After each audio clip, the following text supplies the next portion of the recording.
Corinthians. E você confere agora as informações do time.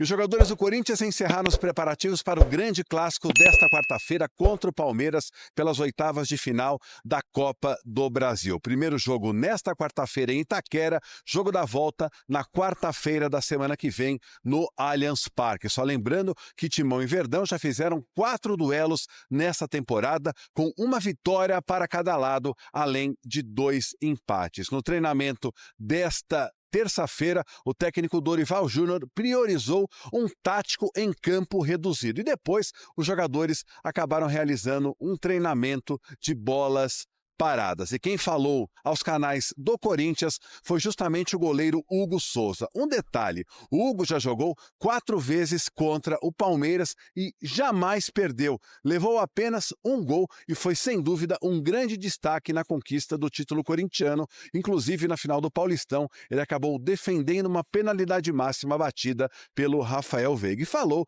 sobre esta situação, né? Um goleiro que até hoje jamais perdeu para o Palmeiras. O derby é sempre um derby, né?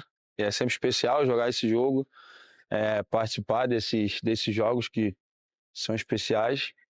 E, bom, o último que eu participei para mim foi mais especial ainda. E eu espero que esse também possa ter um final feliz, porque a gente está trabalhando muito, se dedicando muito. O Corinthians, que terá a presença de mais de 45 mil pessoas para este grande clássico, evidentemente, esta força também foi ressaltada pelo goleiro Hugo.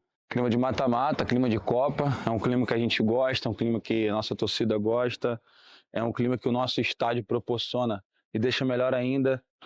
O fator casa para a gente é importante, a gente jogando em casa é muito forte, a gente sabe a força da nossa torcida, a gente sabe como a gente se comporta dentro de casa e a gente é um time maduro também para entender como é jogar na casa do adversário.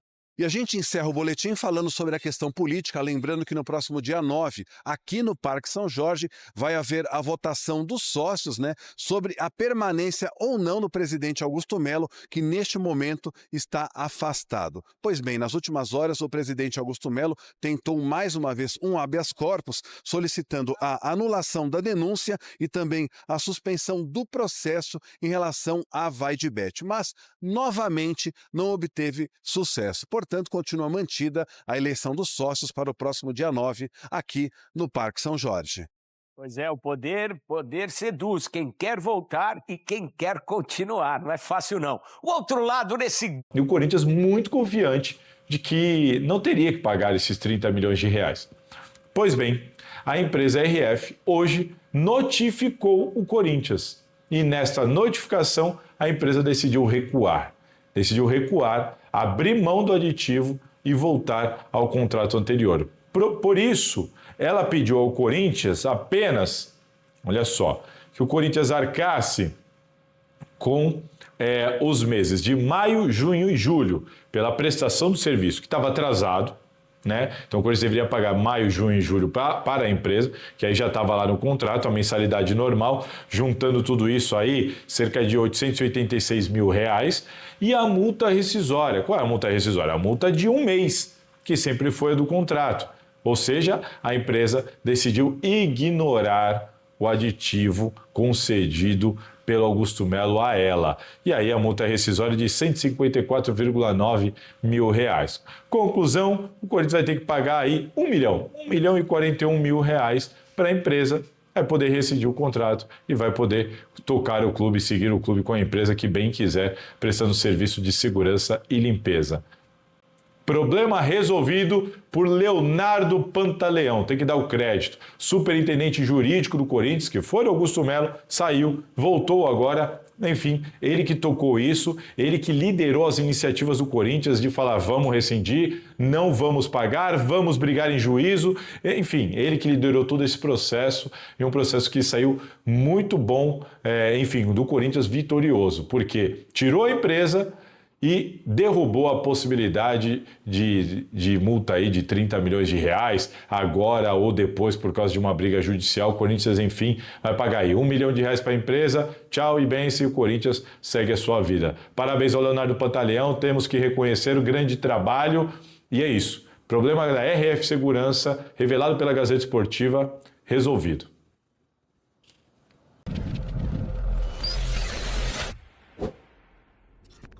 E o Augusto Melo continua, de alguma maneira, tentando derrubar os apontamentos feitos pela Polícia Civil, pelo Ministério Público e acatados pela Justiça Brasileira no caso Vai de Bet.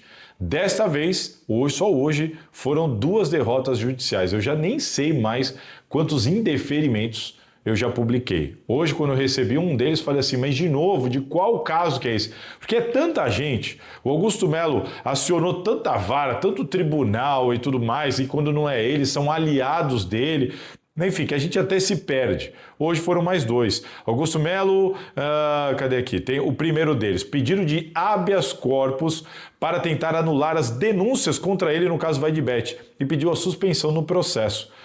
Contudo, a solicitação foi indeferida pela desembargadora Maria Cecília Leone, da 8ª Câmara de Direito Criminal do Tribunal de Justiça de São Paulo. Enfim, é isso. Ele entrou com pedido de habeas corpus e o pedido foi indeferido. Uns detalhes aqui nem vêm ao caso. Enfim, um outro pedido é o do Peterson Juan Aiello, inclusive que está suspenso, né, pela Comissão de Ética do Corinthians, também sofreu um indeferimento. O conselheiro trienal havia entrado com um novo pedido para tentar derrubar o impeachment do mandatário, mas viu a solicitação ser indeferida pelo desembargador Enéas Costa Garcia, da 1ª Câmara do Distrito Privado do Tribunal de Justiça de São Paulo. É isso. Enfim, o Peterson tentou derrubar o impeachment, o Augusto pediu habeas corpus também para tentar derrubar de alguma maneira as denúncias contra ele no caso Vai de Bet, e ambos, de novo, mais uma vez, novamente foram indeferidos, e a gente segue atualizando vocês. O caso Vai de Bet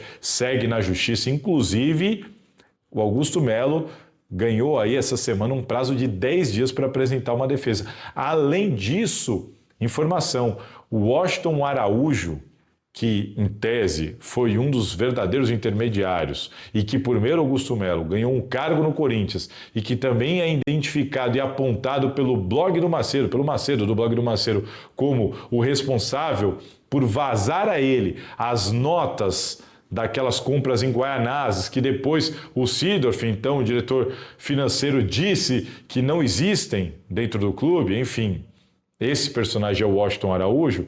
Ele está disposto a acionar o Corinthians, a lutar agora pelo dinheiro, assim como o Toninho Duetos e o Sandro.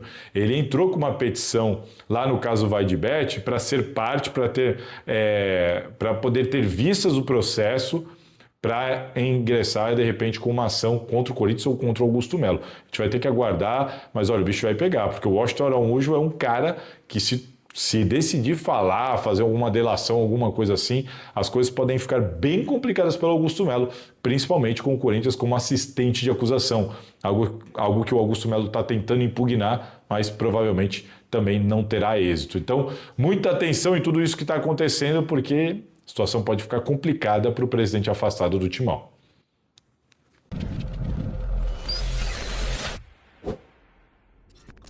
E o Vitor Sá, aquela expectativa pela contratação do Corinthians, o que aconteceu? Ainda não subiu no telhado, não. O Corinthians ainda está negociando. Qual que é a atualização para vocês? Bom, resumindo, Vitor Sá, lembra dele? Jogador do Botafogo, surgiu ali, jogou bastante no Botafogo, foram 3 temporadas boas pelo Botafogo. Ele tem 31 anos, jogador de beirada, extremo, não é muito goleador, poucos gols na carreira, mas é um jogador de extremo, de beirada, que o Corinthians está querendo trazer. Bom, seguinte, ele pertence ao Krasnodar da Rússia, tem contrato até o meio do ano que vem. O que o Corinthians está querendo? Queria trazer ele por empréstimo. Só que o clube russo entende que por empréstimo não vale a pena. Por que não vale a pena? Pô, óbvio, vou te emprestar o quê? Por 1 ano. Aí quando acabar o empréstimo, acabou o contrato, ele vai embora de graça. Então o clube russo quer alguma compensação financeira. O Corinthians, tudo bem, vamos lá, vamos conversar então sobre algum valor aqui que eu te pague para você me liberar ele agora nessa janela. O problema é aí, informação exclusiva para vocês. O Krasnodar pediu 5 milhões de dólares, tá? Pedida do Krasnodar, 5 milhões de dólares. O que o Corinthians entende? Que é muito dinheiro. Por esse valor não tem negócio, esquece, sem chance. Jogador de 31 anos, o Corinthians não vai recuperar provavelmente o seu investimento, ou seja, pagar só para utilizar o jogador, porque recuperar a grana isso não vai acontecer, e o Corinthians então entende que seria uma loucura pagar 5 milhões de dólares num jogador de 31 anos que não vai ter retorno do investimento e que, convenhamos, pode ser útil, pode ser importante para o elenco, mas é o Vitor Sá, calma, né? Não estamos falando do Malcom. Então, o Corinthians entende que é muito dinheiro. Por esse valor, não dá e não vai ter negócio. Mas o Corinthians não desistiu da contratação. Do lado do Vitor Sá, ele está tentando facilitar ao máximo. Ele quer demais vir. Ele, Corinthians, tudo certo. O problema é o Krasnodar. Assim como teve o problema do Corinthians com o Sporting lá na tentativa do Biel, que o Corinthians acabou retirando proposta também por causa da pedida do outro lado. Corinthians agora está tentando negociar, de repente trazer por empréstimo com uma opção de compra ou obrigação de compra se ele atingir algumas metas, ou pagar um valor por este empréstimo de 1 ano e depois ter um valor estipulado como uma opção ao fim deste tempo. Ele pode, inclusive, o Vitor Sá, isso é muito comum, renovar o contrato dele lá para vir por empréstimo de 1 ano. Enfim, o Corinthians está tentando, junto com o Krasnodar, porque o Krasnodar está topando negociar e conversar, o Corinthians está tentando chegar ali em algum consenso. Vamos ter que aguardar, o Corinthians não desistiu dessa contratação, mas deixou claro, por 5 milhões de dólares, que foi a pedida do Krasnodar, sem chance. Vamos esperar e ver quais serão os próximos passos dessa negociação. Bora lá falar do derby agora.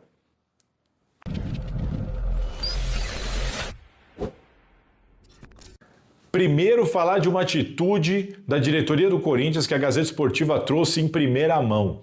Bem legal essa atitude, hein? A diretoria do Corinthians, ela quer transformar a compra das entradas, os ingressos para os jogos do Corinthians na Neoquímica Arena, ela quer permitir que o torcedor tenha acesso em tempo real, online, aos números, tanto de compra de ingressos quanto de receita de bilheteria. Então, aquela coisa, ó, tá à venda para Corinthians e Palmeiras. E você vai acompanhando ali quantos mil ingressos já foram vendidos e o que isso vai representar de receita para o clube. E você vai acompanhando em tempo real. Bem interessante essa iniciativa, eu nunca vi em lugar nenhum. Vai ficar, inclusive, muito claro como é quando o Corinthians, né, tiver que liberar ingresso para um, para outro, para cortesia e tudo mais, mostra que essa diretoria não está preocupada com esses compromissos, não. Está realmente querendo atender o torcedor. Eles que, depois que assumiram, liberaram aí mais de 1.000 ingressos por jogo ao fiel torcedor, que antes eram barrados em outros logins da diretoria. A intenção é liberar cerca de mais 1.000 ou 2.000 em relação ao que vem sido colocado à venda ao fiel torcedor. Isso deve acontecer a partir dos jogos contra o Fortaleza e até antes do jogo contra o Fortaleza, que é no final de semana. A diretoria do Osmar Stabile pretende colocar estes dados de público e renda em tempo real, ao vivo, online, para todo mundo poder acompanhar. Qual que é o probleminha aí? O problema é que, por contrato, o Corinthians só pode liberar informações do borderô, dos jogos, com a assinatura da Federação Paulista de Futebol. E o que eu ouvi da diretoria do Corinthians é que eles vão tentar derrubar isso, que eles vão lá conversar com a Federação Paulista para derrubar essa necessidade dessa assinatura da Federação Paulista para então poder divulgar. O Corinthians disse que essa questão não muda a ideia deles, não muda o plano. O plano, então, agora é derrubar essa necessidade para colocar em prática essa ideia do tempo real online ali, do público e renda dos jogos do Corinthians. Bem interessante. Uma segunda informação. Antes de gravar esse vídeo, olha, deixa eu ver, eu estou gravando às 8h20 da noite, tá? Dessa terça-feira. Por volta de umas 6 da tarde, 6 da noite, no início da noite, eu tive a informação de que já tínhamos atingido ali 37.000 ingressos vendidos e a receita já tinha atingido 3 milhões de reais. Antes, para dar 3 milhões, estava tendo que superar os 40.000, né? Lembra?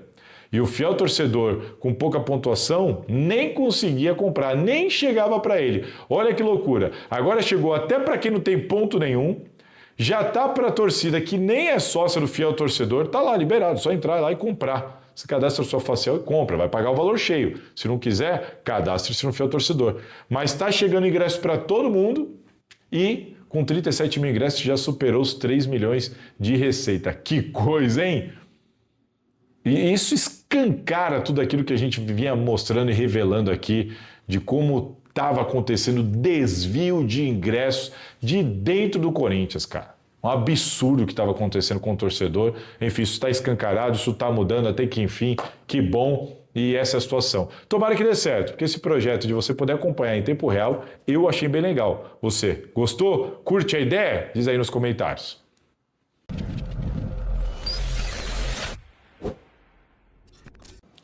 Breno Bidon ou Carrilho?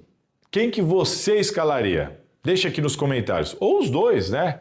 Eu tô falando isso porque essa é a dúvida de Dorival Júnior.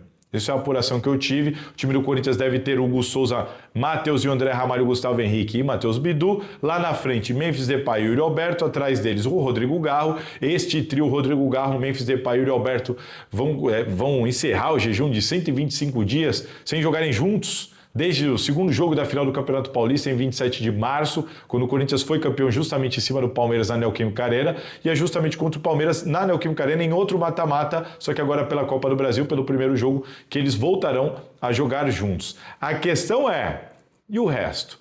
Bidon, Carrilho, Martínez e Ranielli.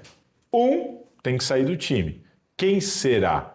A informação que eu apurei é que o Dorival Júnior tende a escalar Ranielli e Martínez, e que Carrilho e Bidon estão brigando por uma vaga.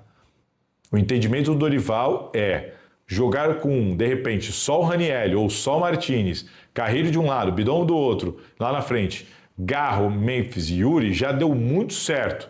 Mas será que vai dar certo agora contra esse Palmeiras? Lembrando que o próprio Ramon Dias, nas finais do Paulista, mexeu no time e colocou Ranielli e Martínez juntos. Lembra disso? Pensando, enfim, em correr mais, em marcar mais, em competir mais, já que Carrilho e Bidon entregam muito mais a parte técnica e deixam um pouquinho a desejar na parte sem bola. Essa é a dúvida do Dorival Júnior. O que eu faria? Eu faria Ranielli, Martínez e Bidon. E no segundo tempo, a gente vê e tem um Carrilho por ali. É o que eu acho ideal? Não é o que eu acho ideal, mas para este jogo, talvez seja. Talvez seja para este jogo. E por que o Bidon do que o Carrilho? Porque o Carrilho está devendo. Desde que voltamos do Mundial, o Carrilho fisicamente está deixando muito a desejar. E tecnicamente, também não está lá essas coisas. Contra o Botafogo, por exemplo, primeiro tempo muito ruim, o segundo tempo ele melhorou, mas errou 2 passes cruciais que poderiam ter dado a vitória ao Corinthians. Gosto muito da dinâmica que o Breno Bidon dá esse meio de campo do Corinthians. Gosto demais. E hoje, essa dinâmica, esse apetite do Breno Bidon hoje, físico inclusive, é muito maior que o Carrilho. Pelo menos tem sido assim. Então, ter o Martínez ali pelo lado direito, onde ele já foi bem nesse box-to-box, avançando e voltando, com o Ranielli um pouquinho mais preso, com o Bidon um pouquinho mais do lado esquerdo, Garro centralizado, 4-4-2, Memphis e Yuri na frente, talvez para este jogo e para o início de jogo, não necessariamente até o fim, talvez seja o ideal. Porque o Corinthians tem outras alternativas, como o Carrilho para o segundo tempo, como, por exemplo, aquela dobradinha de você colocar o Anrileri lá atrás e o Bidu um pouco mais à frente pela esquerda. São alternativas que eu penso que, de repente, para o segundo tempo. O que você pensa? O que você acha? Manda aqui nos comentários. Já deixa o like aqui no vídeo. Muita informação nessa terça-feira. Só nessa terça-feira já gravei outros 2 vídeos. Um está no ar. O outro só amanhã. E teve um ainda no meio da madrugada. Então, se liga aqui na Salazar TV, conteúdo é o que não falta. Deixa o like, se inscreve no canal e aquele abraço. Salve, torcedor do Corinthians, seja bem-vindo ao Alerta Corinthians. Corinthians hoje tem uma decisão aí pela frente contra o Palmeiras na Neoquímica Arena. Um jogo decisivo, um jogo gigante. Corinthians e Palmeiras, oitavas de final da Copa do Brasil. Já vai deixando o seu palpite, o placar para esse jogo. Corinthians aí também pode negociar o Charles, o Rian, o Bidon e o Palácios nessa janela ainda de transferências. A janela continua aberta. Corinthians busca reforços. Tem o nome do Nome Sai mais especulado nos últimos dias. Deixa a sua opinião, seu palpite, o placar para o jogo de hoje. Deus abençoe cada um de vocês. Tamo junto, forte abraço e vai Corinthians!